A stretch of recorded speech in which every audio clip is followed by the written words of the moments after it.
wabarakatuh. Hello everyone, my name is Saskia Amanda, NPM 224-11113 from class management 228. Here I will explain the material about capital budgeting. Capital budgeting. Capital budgeting is the process of drawing up a company's capital expenditure plan within a certain time period to ensure the success of a project or investment. In capital budgeting, companies evaluate potential large project or investment and determine which ones to include in the capital budget.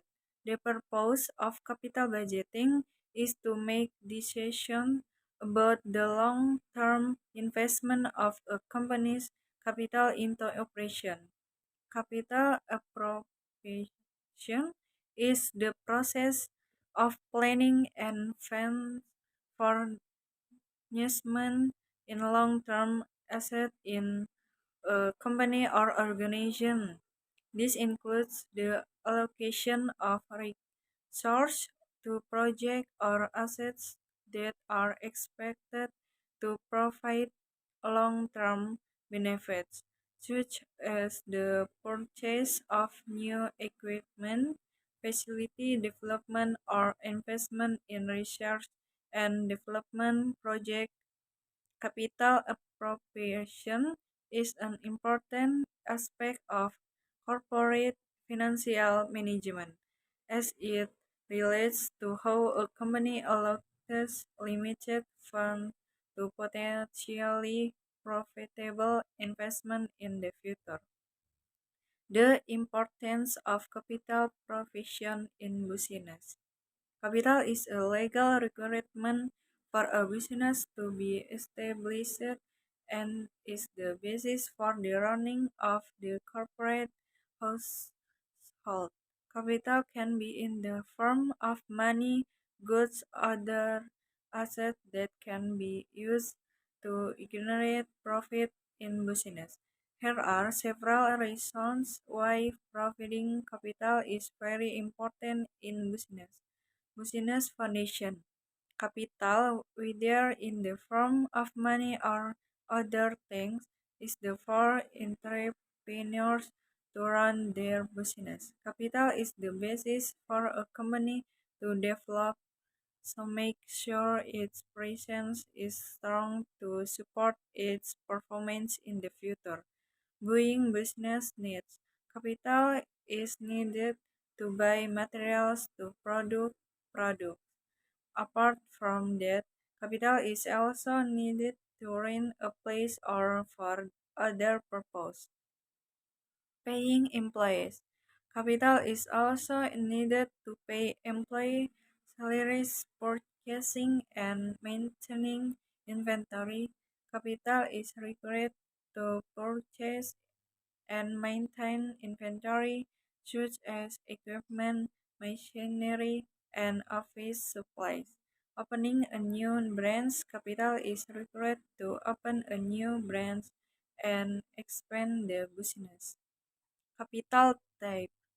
Modal refers to the financial resource that a company uses to operate and grow its business. There are several types of modal, which are described below. Types of capital based on source. Modal internal. This is the model that comes from the company's own resource, such as the owner's wealth, sales of securities, or profits. Examples of internal model include buildings, facilities, and profits used for investment purpose. Modal external. This is the model that comes from external source, such as loans, investment, or grants. Type of capital based on owner or function. Individual capital. This is the model that comes from an individual's personal wealth. Examples of this type of model include personal property, deposit, and stocks. Social capital. This is the model that is owned by the community and provides benefits to the community as a whole. Examples of social model include roads, ports, markets, brakes, and stations. Type of capital based on their form, active capital. This is the model that can be seen and has a physical form such as buildings, raw materials, and equipment. Passive capital. This is the model that cannot be seen and has no physical form, such as patents, copyright, and trademarks. Type of capital based on nature. Fixed capital. This is the model that is used repeatedly in the production process, such as computers, building, and machines. Current capital. This is the model that is used in the short term, such as cash, accounts receivable, and inventory. Measures in capital provision. Capital appropriation in, is an important process in corporate financial management because it allows the company to allocate resources wisely and support the achievement of long-term goals. Actions in providing capital can vary depending on the context. The following are several actions in providing capital related to banking based on minimum capital requirement. Banks are required to meet the minimum capital requirements set by Bank Indonesia. This requirement is calculated using the minimum capital requirement ratio, which varies depending on the bank risk profile. Fulfillment of minimum core capital. Banks are also required to meet the minimum core capital requirements set by Bank Indonesia. This requirement is calculated based on risk-weighted assets and varies depending on the bank risk profile. Adjustment of requirement for bank capital components and investment. Bank can make adjustments to the capital components and instruments they own to improve capital quality. Capital savings method. Capital saving method refers to ways of managing finance to save money and reduce expenses.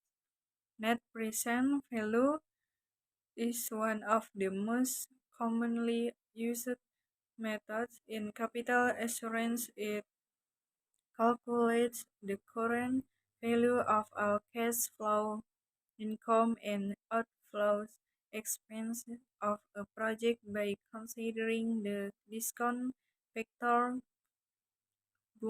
Projects with positive are considered worthwhile because they violate positive economic value. Internal rate of return is a discount rate that makes the NPV of a project equal to zero. Project with a higher internal return rate than discount rates, usually interest rates, are considered eligible. ERS are often used to compare different projects. Payback period. Payback is the time it takes to return the initial investment of the cash flow generated by the project. Projects with shorter payback periods are often considered more profitable because they return the investment faster. Challenge in capital management. Capital management can have different challenges depending on the context. The following are some of the challenges in capital management that can occur. A small amount of capital, especially for a beginner startup.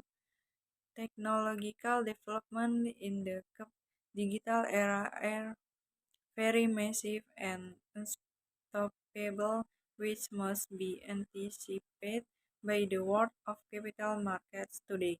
The government's efforts to change people's mindset is to shift from a saving society to an investing society. Budget imbalance for budget management, lack of transparency and accountability, and corruption and can hinder economic growth and public trust in the public sector. Structural challenges relate to food, energy, and water security, industrial, maritime, and tourism competitiveness, long-term sustainable financing, and expanding the level of community economic participation. Prolonged global economic challenge due to higher than expected and persistent inflation, increasingly uncertain financial condition, and the risk of increased volatility, fluctuation in capital flows, negative spillovers, and uneven market conditions. That's all the material I can convey. Thank you. Wassalamualaikum warahmatullahi wabarakatuh.